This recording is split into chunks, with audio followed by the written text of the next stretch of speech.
Hello and welcome to Social Media Weekly episode 30th September 2020. Social Media Weekly is brought to you by Virtual Peddlers Marketing, rehumanizing your marketing experience. My name is Sean. This week's news: Facebook Rights Manager protects images.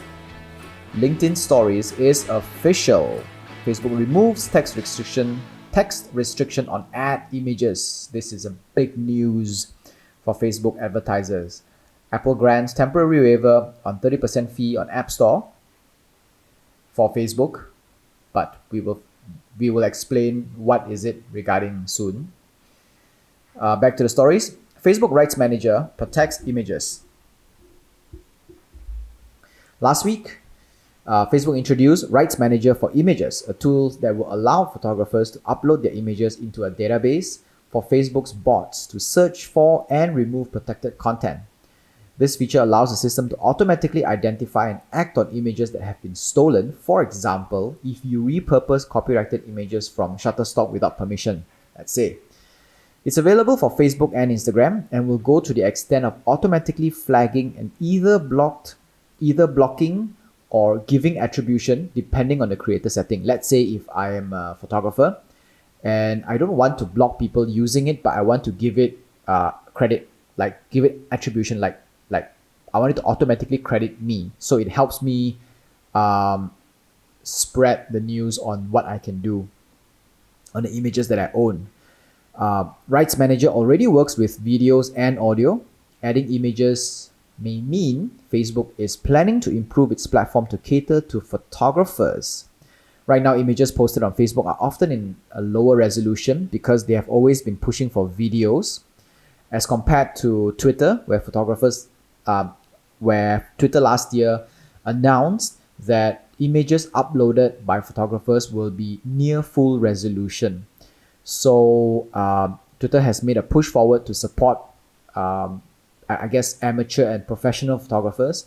And I think Facebook enabling this image protection in Rights Manager kind of signals that they are also getting into this. LinkedIn Stories is official. They've been testing their new version of Snapchat Stories essentially in a handful of countries in the past few months. We talked about it as well. I think it's Brazil, South Africa, Australia, and a lot.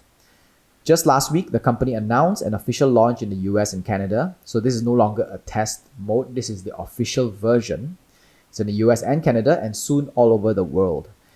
Initially, people did not know what to do with stories on a professional social network. I mean, stories is supposed to be casual, it's supposed to be impromptu, and on a professional network, they're afraid of, retribution from their bosses, and their bosses will think that they're not professional enough. People may not hire them because they did think that they're not, coiffed enough or something, I don't know. But eventually, influencers and marketers learn how to adapt this casual format into the work life. So what they're doing is it's a lot more on behind the scenes stuff. They also have a lot more on like life as an employee kind of thing, which is nice because it brings a refreshing take onto LinkedIn. I personally find LinkedIn too cold and too unapproachable. It's boring as heck, and everybody who texts you and create content wants to sell you something. So I don't really like the take on LinkedIn, but maybe stories will give it a bit more warmth and humanity. Facebook removes text restriction on ad images for the first time ever. Facebook is removing the 20% text rule on ad images. So for those who don't understand what this means and have boosted a post or put an advertisement on Facebook without understanding this major golden rule on Facebook, is that whenever you add too much text onto the image, right, that should be advertised, Facebook will actually actively reduce the performance and effectiveness of your ads. So Facebook actually has this rule called a 20% rule, where imagine if you put 20 boxes on the entire image, 5x4, right? No more than 20% of all these boxes must be filled with text. The more it is filled with text, the performance of your advertisement will slowly reduce to a point where when it gets too much, Facebook won't even run the ad at all. The reason why is because in the beginning, users engage less with visuals that look like ads on its platform. And advertisement always have captions, right? Buy this now, save 10%, save 20%. And at those days, users prefer to engage with content from their friends and families.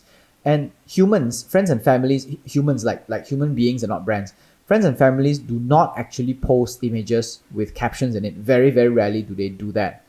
Only those who quote influencers would like to dress it up with captions, but most people don't even do that as well. So because of that, because of this level of engagement, Facebook wants to increase the thumb-stopping moment on advertisements. Therefore, they created a rule that advertisements must not have more than 20% of it filled with text.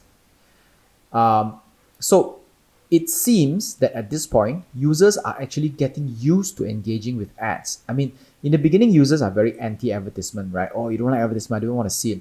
But now the engagement is higher. Users accept that there is advertisement.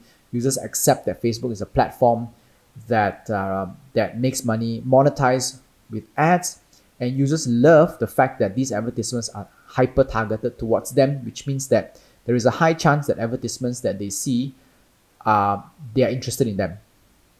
So because of this, Facebook and Instagram says now that this rule, this 20% rule on text restriction is no longer required, which means that you can actually fill the entire image, advertisement image, with text, and Facebook will not penalize you. Whether or not it converts is an entirely different thing.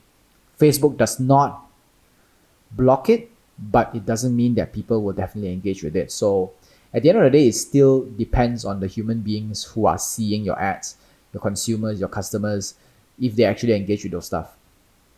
So the best thing to do is just test it out and see.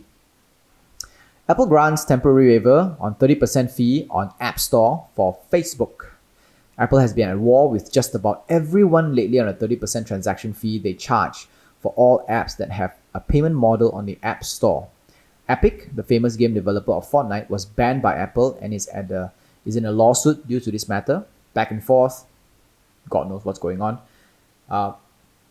Apple also lately threatened WordPress into adding a payment scheme onto their free website management app, only to backtrack after journalists went ballistic on their bullying style of approach. Facebook last month complained that this 30% transaction fee isn't good for small businesses during the COVID times, as they are all trying to struggle to survive. Initially, Apple didn't even allow Facebook to absorb this fee on behalf of business owners. So there was one point where Facebook says, you know what, I'm going to absorb the 30% fee as long as you don't transfer the fee over to app developers. But Apple says, no, we are still only going to pay 70% to all app developers, regardless of whether you're paying them or not. So a few days ago, they backtracked on this move and they applied a temporary waiver on funds raised through Facebook's new paid events option. So this only applies on the paid event option. It doesn't apply elsewhere. What is paid events option? It's a function created by Facebook for small businesses to offer subscription payments, like for classes, webinars, and similar kind of events, things that people are doing online now more often because they can't do it offline. Apple says that the temporary waiver will probably last till the end of the year or until such time where they think that it should be lifted. Alright, so that's all for Social Media Weekly this week. Social Media Weekly podcast is available on Anchor FM, Google Podcasts, Apple Podcasts, Spotify, and more. Our full videos are available on YouTube, and we post bits and clips on Instagram and Facebook. This is Social Media Weekly episode 30th September 2020. My name is Sean. Au revoir.